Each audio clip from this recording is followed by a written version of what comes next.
எனக்கு எவ்வளவு முடிவு கட்ட முடியாதுடா. இவரை எடுத்துட்டு போய் பக்கத்து ரூம்ல கட்டி போடுங்கடா.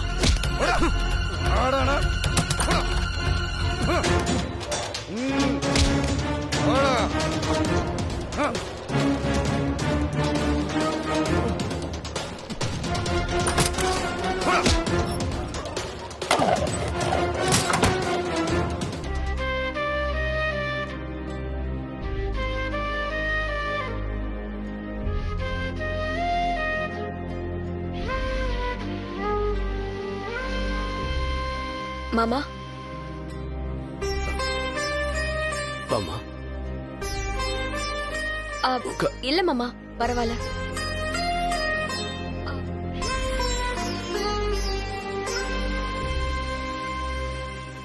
என்ன மாமா?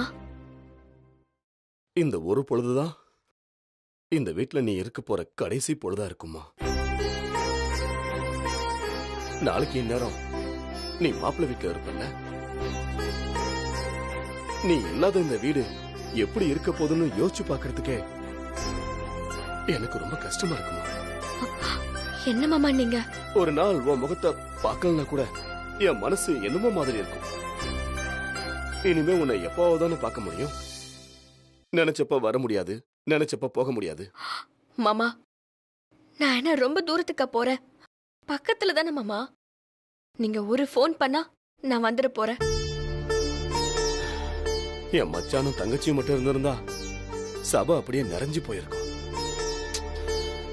அதுக்கு தான் வழி இல்லாம போயிடுச்சு. அவங்க ஆசீர்வாதம் உனக்கு எப்பவுமே இருக்குமா. நான் லேட்டா வந்ததால ஊர்க்காரவங்களுக்கு நீங்க பதில் சொல்ற மாதிரி ஆயிடுச்சுல மாமா. என்ன மன்னிச்சிருங்க மாமா. அதெல்லாம் ஒண்ணும் பிரச்சனை இல்லம்மா, விடு. ஏமா, நான் ஒண்ணு கேட்டா மறைக்காம என்கிட்ட உண்மையை சொல்லுவல? கேளுங்க மாமா. உனக்கு இந்த கல்யாணத்துல விருப்பம் இருக்குல்ல? மாமா எனக்கு அம்மா அப்பா எல்லாம் நீங்க தானே. நீங்க காட்டுற வழி சரியாதான் மாமா இருக்கும்.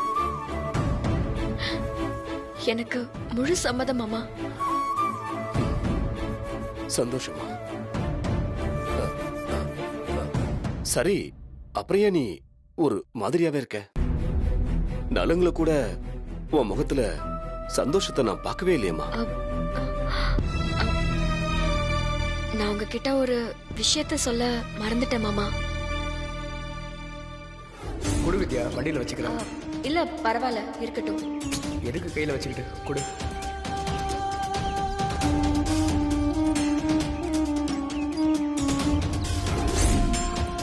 இப்ப அந்த பத்திரம் அவரு கையில இருக்கு.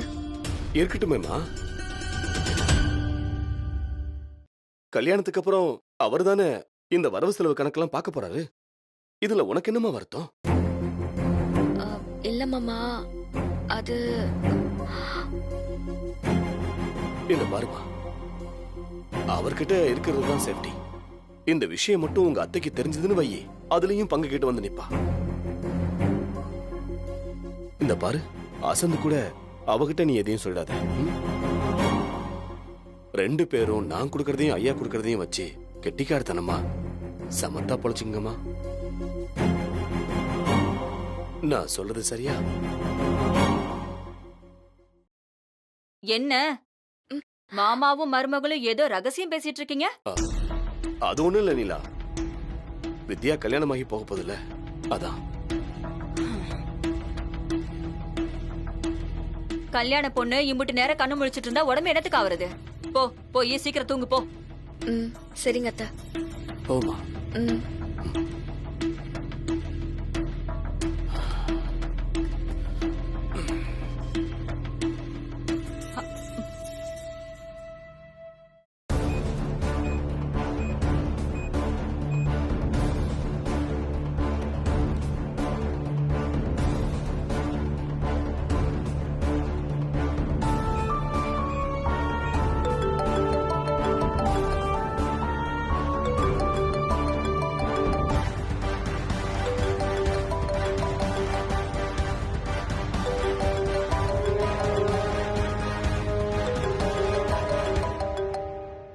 சொல்லுங்க யாரு?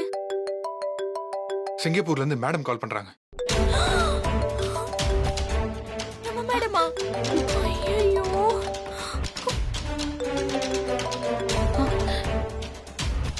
யாரும் எதுவும் பேசிடாதீங்க, நான் சமாளிச்சுக்கிறேன். விஜய், ஹலோ மேடம், எப்படி இருக்கீங்க மேடம்? மீட்டிங் எப்படி போயிட்டு இருக்கு? இங்க ஒன்னும் பிரச்சனை இல்ல விஜய். நம்ம திருவான்மியூர் ஸ்கூல்ல இருந்து கால் பண்ணாங்க. அங்க நடந்த ஆனுவல் ஃபங்க்ஷனுக்கு ஏன் நீ போகல? இல்ல மேடம், ஒரு முக்கியமான வேலை இருந்துச்சு, அதான் போல. ஸ்கூல் ஃபங்க்ஷனை விட அப்படி என்ன முக்கியமான வேலை? ஸ்டாஃப்ஸ் ஃபோன் பண்ணி சொல்ற அளவுக்கு வச்சிருக்க. இதான் உன் ப்ரொஃபஷன்ல நீ காட்டுற சின்சியாரிட்டியா? ப்ரொஃபஷனை விட ஃபேமிலி முக்கியம் மேடம். என்ன சொல்ற நீ? ஹலோ விஜய், அப்பாவுக்கு அப்பாவுக்கு என்ன? அவருக்கு ஒண்ணும் இல்ல மேடம். என் ஃப்ரெண்டோட அப்பாவுக்கு தான் உடம்பு சரியில்லை, ரொம்ப சீரியஸா இருக்காரு. அவனுக்கு ஹெல்ப் பண்ண யாருமே இல்ல, அதான் நான் கிளம்பி வர மாதிரி ஆயிடுச்சு. ஓ, அப்பான்னு நீ பிளாங்கா சொன்னதும் எனக்கு ஒரு நிமிஷம் மூச்சே நின்னு போச்சு. ஓகே, நான் நேர்ல வந்து பேசுறேன். உங்க அப்பா எப்படி இருக்காரு விஜய்? நல்லா இருக்காரு மேடம், வீட்டுல தான் இருக்காரு. ஓகே, அவரை கொஞ்சம் சேஃபா பாத்துக்கோ விஜய். நான் இங்க வந்ததுல இருந்தே எனக்கு அவரை பத்தின யோசனையாவே இருக்கு.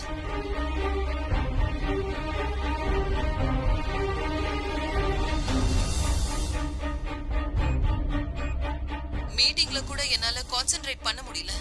அப்பாவை பத்திரமா பாத்துக்கோ, மத்ததெல்லாம் நேர்ல பேசிக்கலாம். ஓகே விஜய், நான் வச்சிடுறேன். Good night. Good night madam.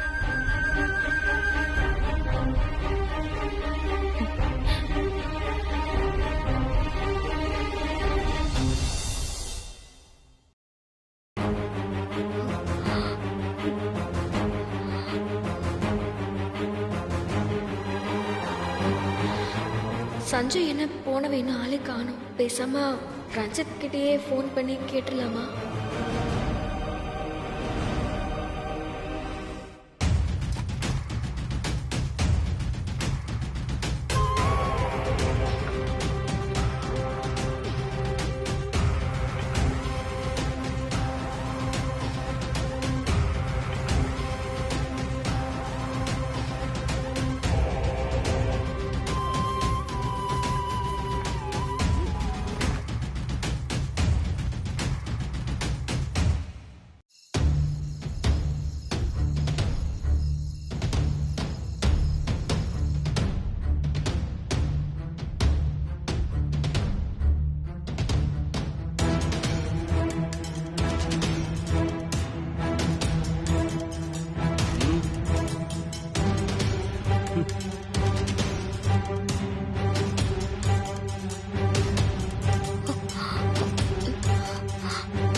Hello, யாரு? ஹலோ, நான் தான் வித்யா பேசுறேன். சொல்லு வித்யா. என்ன இப்பதான் என்கிட்ட பேசணும்னு தோணுச்சா? நீ கால் பண்ணோன்னு தான் நான் நம்பர் கொடுத்துட்டு வந்தேன். சொல்லு. நான் உங்ககிட்ட ஒரு விஷயம் கேட்கணும். கேளு வித்யா. நாளைக்கு நேரம் நமக்கு முத ராத்திரி. அதுக்கு முன்னாடி நம்ம 2 பேரும் ஒருத்தர் பேசி புரிஞ்சுக்கணும்ல வித்யா. கேளு. உங்களை பார்க்க அங்க சஞ்சய்னு யாராவது வந்தாங்களா?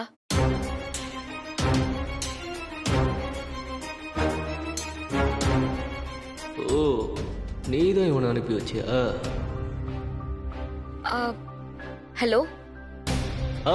வித்யா, கேட்டுட்டு தான் இருக்க வித்யா. சொல்லு.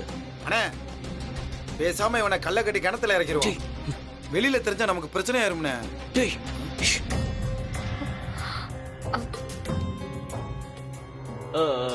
வித்யா, பேர் என்ன சொன்ன? சஞ்சய். அப்படி யாரும் இங்க வரலையே. யார் அவரு? தாத்தா சூரிய பிரகாஷ் ஐயாவோட பேரன். ஓஹோ, ஆமா. அவர் இதுக்கு இந்த நேரத்துல என்ன பார்க்க வரணும்? தாத்தா எனக்கு எழுதி கொடுத்த சொத்து விஷயமா உங்ககிட்ட ஏதோ பேசணும்னு சொன்னாரு. அத வித்யா, அதுக்காக இந்த நேரத்துல வர சொல்றது? லேட் ஆயிடுச்சுன்னு வீட்டுக்கு போயிருப்பாரு. இன்னும் கொஞ்ச நேரத்துல பொழுது விடிஞ்சிரும். எதுவா இருந்தாலும் கல்யாணம் முடிஞ்சதுக்கு அப்புறம் பேசிக்கலாம் வித்யா. இப்ப என்ன அவசரம்? இல்ல அவரு வித்யா, நீ எதுக்கு அவருக்காக இவ்ளோ கவலைப்படுற? அவர் என்ன உனக்கு அவ்வளவு முக்கியமா? அப்படியெல்லாம் இல்ல. படுத்து தூங்கு வித்யா. எதுவா இருந்தாலும் காலையில பேசிக்கலாம். நீங்க தப்பா எதுவும் எடுத்துக்காதீங்க. நான் வைக்கிறேன். சரி.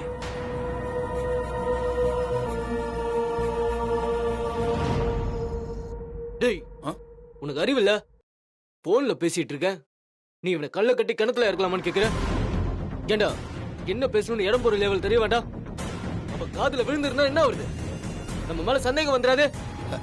இல்லண்ணே, போன்ல பேசுனதை நான் கவனிக்கலண்ணே. போட்டனா போடா.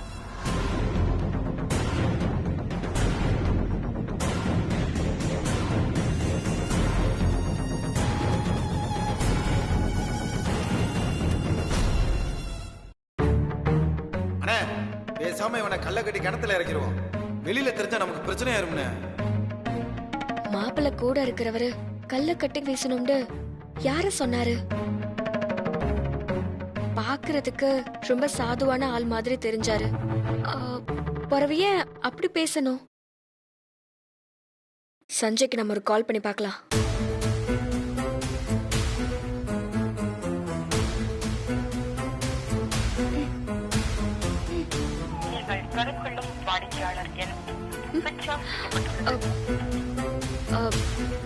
சுவிட்ச் ஆஃப்னு வருது. ஏதோ தப்பா தெரியுது. மாமா கிட்ட இந்த விஷயம் சொல்லலாமா?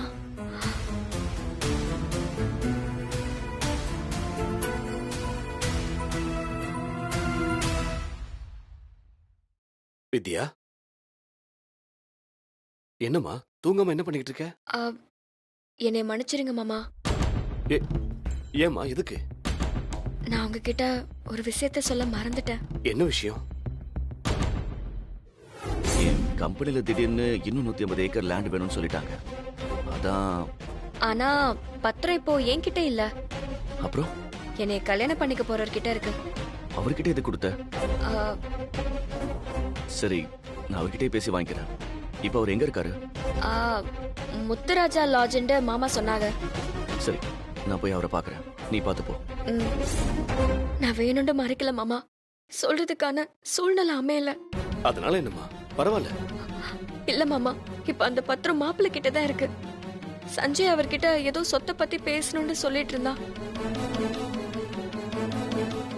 அவர் எங்க தங்கி இருக்காருன்னு கேட்டு தெரிஞ்சுக்கிட்டு அவரை பாக்குறதுக்காக போனா. என்னாச்சுன்னு தெரியல. ஆனா ஏமா, நாளைக்கு கல்யாணமாக போற பொண்ணு யோசிக்கிற விஷயமாமா இது? உங்க 2 பேருக்குள்ள எதுவும் இல்லாதப்பவே ஊர்க்காரங்க அங்க இங்க கண்ணு காதும் வச்சு பேசுறாங்க. இதுல இந்த நேரத்துல நீ இத பத்தி யோசிச்சுக்கிட்டு இருக்க. காலையில கல்யாணத்தை வச்சுக்கிட்டு தூங்காம இருந்தனா இத நான் எப்படிமா எடுத்துக்கிறது? அதுக்கு இல்ல மாமா. வேண்டாமா, இந்த பாருமா, உன் கல்யாணம் நல்லபடியா நடக்கணும். அது மட்டும்தான் உன் மனசுல இருக்கணும். வேற எதை பத்தியும் யோசிக்காம நிம்மதியா தூங்கு.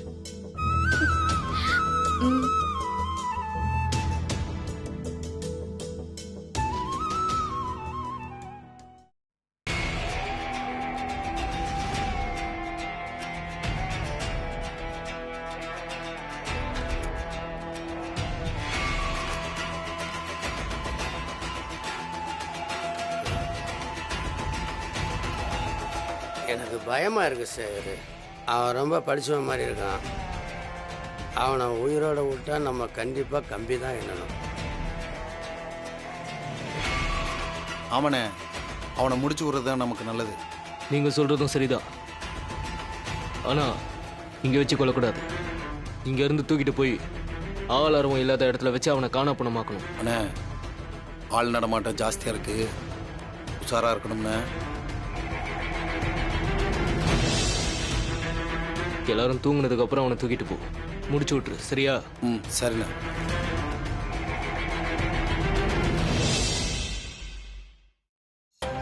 இங்க வாங்க. தம்பி, சொல்லுங்க சார். உங்களுக்கு முத்துராஜ் லாட்ஜ் தெரியும்ல? தெரியும் சார். அங்கதான் எங்க மாப்பிள்ள தங்கியிருக்காரு. நீ அங்க போயிட்டு வண்டியை நிறுத்திட்டு சாவியை மாப்பிள்ளை கிட்ட கொடுத்துரு. மாப்பிள்ள நேரா அந்த கார் எடுத்துக்கிட்டு மண்டபத்துக்கு வந்துருவாரு. சரியா? Okay sir. அப்புறம் சாரி, ஒரு நிமிஷம் சொல்லுங்க சார். அந்த என்னை மன்னிச்சிருங்க மாமா. ஒருத்தவங்க ஆபத்துல இருக்கும்போது அவங்களுக்கு உதவாம நம்ம சுயநலத்தை பத்தி யோசிக்க கூடாதுன்னு நீங்க தான் எனக்கு சொல்லி கொடுத்துருக்கீங்க. நீங்க சொன்னபடிதான் நான் இப்ப நடந்துக்க போறேன். எனக்கு வேற வழி தெரியல மாமா.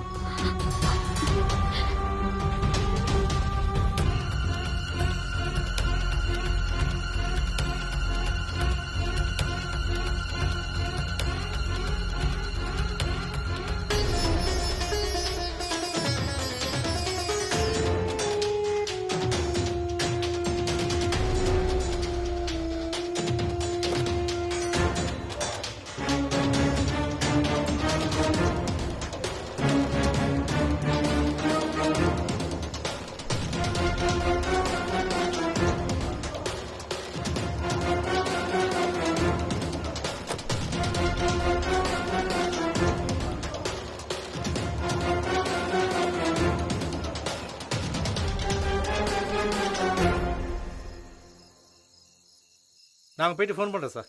சரி தம்பி, வரேன் சார். சரி பாத்துங்க.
சார், ரஞ்சித் எந்த ரூம்ல தங்கியிருக்காரு? ரூம் நம்பர் 206ல இருக்காரு.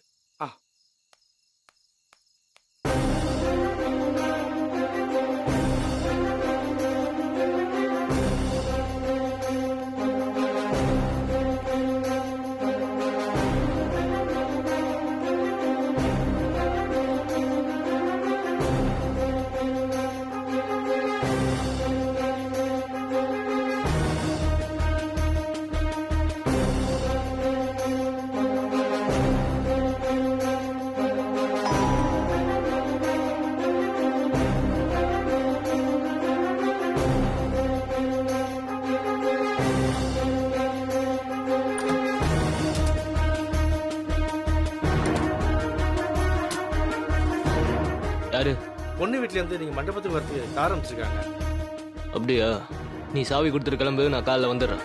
சரிங்க சார். நான் வரேன். போ.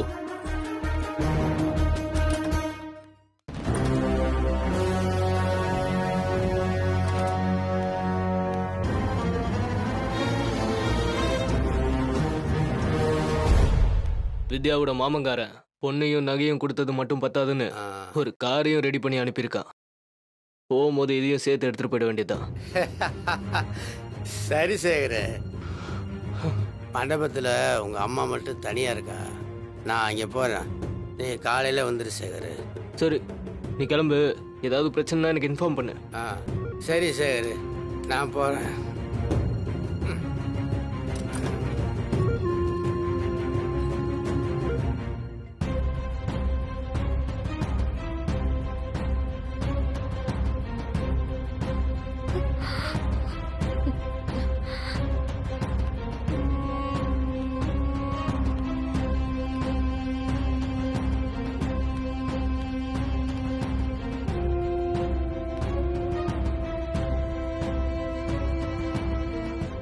டேய், அவன் இருக்க ரூம் ஒழுங்கா பூட்டினியா? நல்லா பூட்டிட்டேனே. பாருங்க, சாவி கூட என்கிட்ட தான் இருக்கு. கொஞ்ச நேரத்தில் இங்க இருந்து கிளம்பி ஆகணும். போதில் எவனும் தூங்கிடாதீங்கடா. அதெல்லாம் இல்லைண்ணே, அதெல்லாம் ஜாக்கிரதையா பாத்துக்கிறோம்ண்ணே. அப்போ நான் சந்தேகப்பட்டது சரிதான். இவன் தப்பான ஆள்தான். அப்போ பக்கத்து ரூம்ல யாரு இருக்கா? ஒருவேளை சஞ்சய் அடைச்சு வச்சிருப்பாங்களோ?